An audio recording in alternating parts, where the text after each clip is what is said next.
I bought a video game, Rick. Did you? What'd you get? I bought Marvel Midnight Suns. Okay. This is the XCOM one, isn't it? It's not even... okay, here's the problem. You're the person who put this on my radar. You're the person who told me it's XCOM. It's fucking nothing like XCOM. Okay. It's a fucking card game. All right. It's a very fancy, over-the-top card game, but it's a card game. I can understand why looking at certain screenshots you're like, that does look kind of like XCOM, but it doesn't fucking play like it. Yep. So I was given this information by people who'd only seen the curated footage. So yeah, I had no idea that it was a card game. Man, is it any good? So here's the deal, Rick. Every map you go onto, you've got a team of 3 heroes. I don't know if that expands and you can have more than 3 heroes, but I feel like if you have more than 3 heroes on the map, you can pretty much beast anything, so probably limited to that. Each hero has a deck of 8 cards, which gives you 24 cards total. So each deck is effectively 24 cards. Okay. The enemy does not work on a card-based system. The enemy can just do things. Right. So, yeah, each turn you've got to decide what you've got to do. You've got a hand of 5 cards. You can play 3 cards per turn. Some cards have costs, some don't. Okay. I'll tell you what it is. I've played this game for a bit now. I think the next mission I do, I'm going to unlock Wolverine because the mission's name is the best at what I do. So, it's not very subtle.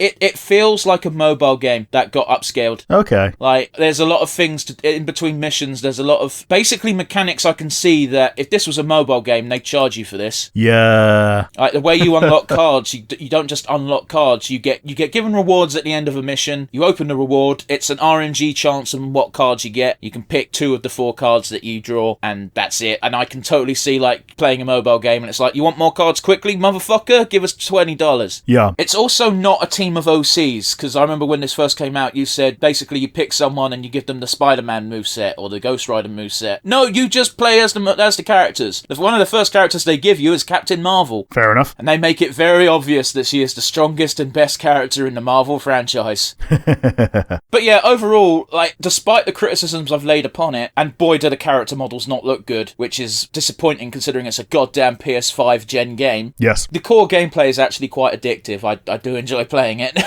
Yeah, fair enough. I'm assuming you got it at a significant discount. Oh yeah, it was on the sale. It was 20 quid, yeah. Which isn't the cheapest, but it's pretty cheap for a game that came out literally last year. Yeah. 2 weeks later. I've been playing a lot of Midnight Suns. Yeah, okay. Mentioned it last week, and someone told me on the interwebs that the DLC is super worth getting. And I was like, it's still on sale for £15 instead of £35. I went, fuck it, let's go in on the DLC. Yeah.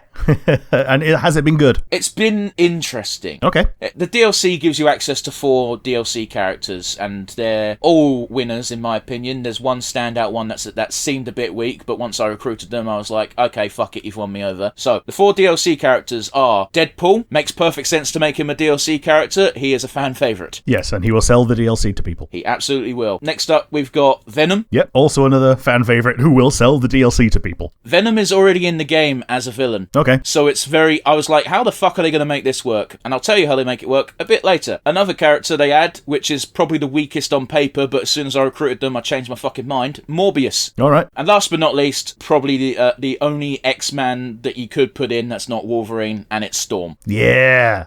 So those are the 4 DLC characters. They do this annoying thing that DLC sometimes does, Rick, which is I bought the DLC and I didn't have access to DLC missions. I kept Googling, how do I access it? Beat this mission. I've beaten that mission. Have I been fucked over? Because I bought the season pass, I have to go to the store and buy all of the individual DLC, except now it's priced as free, which is dumb. Yes. But yeah, they all have their unique little gimmicks. I won't go into detail on that. If you've not played the game, you won't really get it anyway. Okay. They all play fun. They're all amusing. Whenever we were at the Abbey, which is the hub world, they have amusing dialogue. I give Deadpool a lot of free reign a lot of his humour. If it wasn't Deadpool, I'd be cringing and being like, oh, go away. But because it's Deadpool, he gets a pass. But yeah, let's talk about Venom. Yeah, let's shall. You do his recruitment mission. He's blood drunk from eating vampires. Oh, by the way, the DLC adds vampires as enemies, and this is a new enemy type, and this is what the side story deals with, and they're the most frustrating thing in the fucking game. Okay. If they attack you, they inflict bleed on random, or they have the chance to inflict bleed on random cards you draw. If you play that card, you give yourself bleed, which isn't the worst debuff in the world. However, if you get inflicted with bleed, random mook minions that go down in one hit have a chance to evolve into regular enemies that have 100 health, which fucking is very annoying. Yeah. At the end of Venom's recruitment mission, you get a cutscene where the main player character that you edit bit is just like, we should kill this creature because he's blood drunk and we can't save him. And Spider-Man's like, please don't. I kind of like Eddie. Fair. And then fucking Mephisto shows up and offers a deal. And that deal is he will purge Venom of his blood drunk state. And basically, this is how you recruit him. He'll be your ally. In return, you have to destroy the Vampire Menace. And Spider-Man's like, we're doing that anyway. We should take this deal. And the main character dude is like, I know how demons work. And even though this sounds like a good deal, probably shouldn't take it. Because it's a video game, you have to take it. And it's probably not that big of a deal. However, when you walk away, Mephisto goes, I'll see you later, Peter Parker. And then fucks off. And Peter Parker's just, well, he's Spider-Man. He's just like, how does he know my name? And I'm like, oh, fuck, they're referencing one of the worst stories ever in the comic books. Anyway, the DLC characters are fun. They are all fun. Weirdly, the least fun DLC character to actually play is Deadpool. Yeah, fair enough. I don't like his gimmick. Everyone should buy Midnight Suns and play that game. I really am annoyed that I slept on this. It's so fun.